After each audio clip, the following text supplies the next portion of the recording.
And thank you very much, Nehita, for playing up that little audio video clip. And Jai Hind, everybody.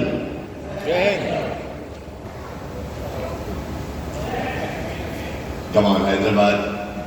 Good morning, wake up, black coffee. I wish I knew some word that you taught me just now. Whatever, in Telugu. Okay. I'm going to choose my words with care. I will give you another chance to redeem yourselves. Okay? So shall we try it again? नहीं. How's the Josh? वैसे तो high हो गया.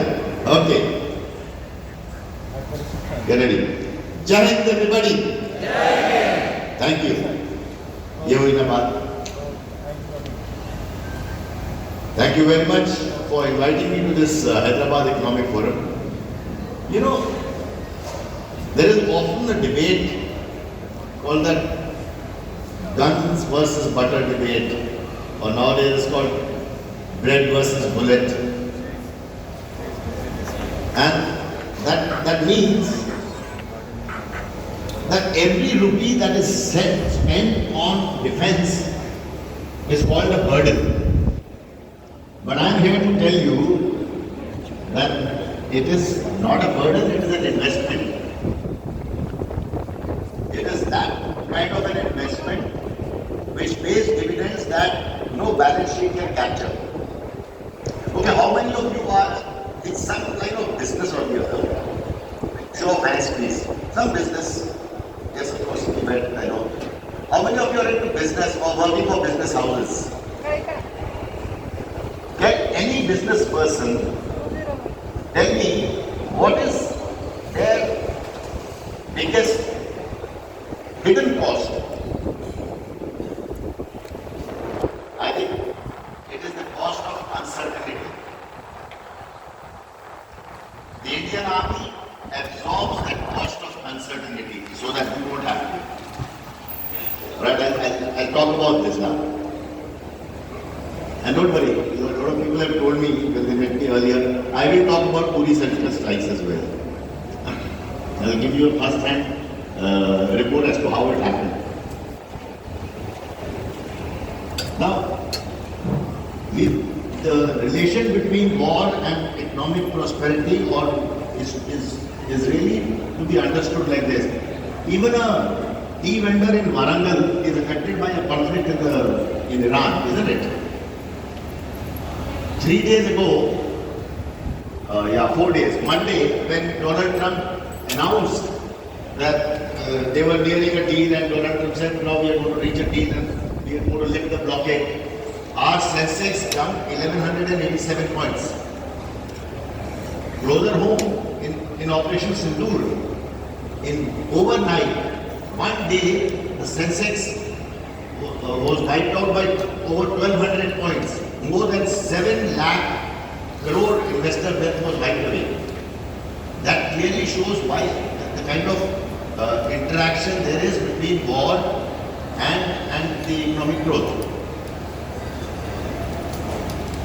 Will a business investor, all of you are in this line, will an investor prefer a destination like India or will it be Afghanistan or Pakistan? So no prizes for guessing that. So we understand what we are talking about. But the Indian Army, the military, it does not provide only, what does it provide? It provides stable borders. It provides a secure border, and a stable country. But it also provides more. What is more?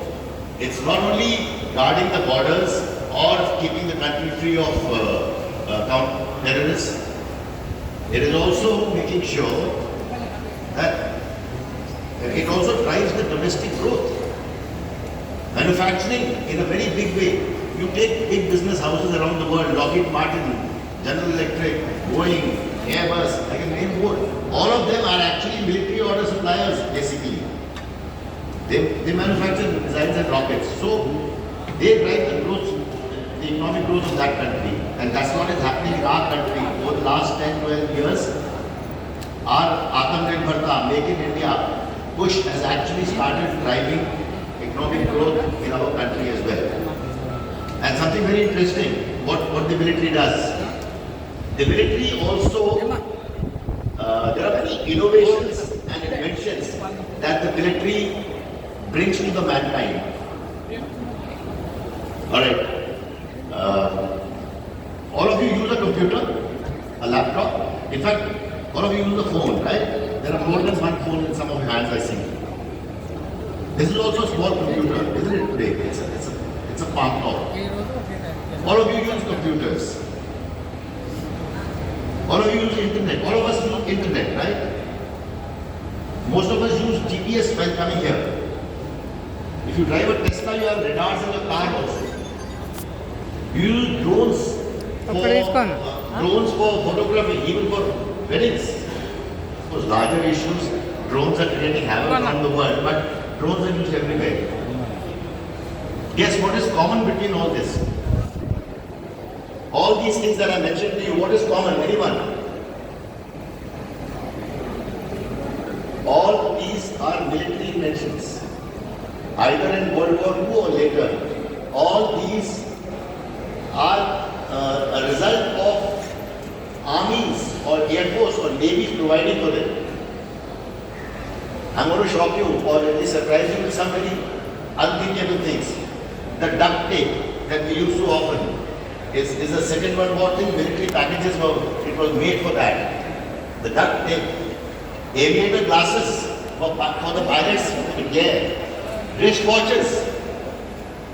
Men wear wristwatches. It used to be only a ladies' style symbol thing. To coordinate attacks in Second World War, then wristwatches were slapped on their wrists. So I can go on and on. And I'll leave with a very interesting fun fact that so many such things military has provided. Military also provides skilling. It provides skilled and trained, disciplined manpower. Have you heard of Agniveers? After 3 years, they will come into the society. This year they're going to start. So the society will be enriched by such things. So anyway, this is what military provides. Now, all this, like you heard in the snippet, all this is possible because of the Indian Army soldier. It all happens because of his bravery, his dedication and his hard work. Have you seen the movie? How many have you seen the movie 120 Bahadur? Right? Many years ago, you also seen the movie Border, the Battle of Longewala, where in both these cases, one company, which is 120 men, 120 men decided that they will hold on against 3,000 enemy soldiers. If you do a cost-benefit analysis, it won't work.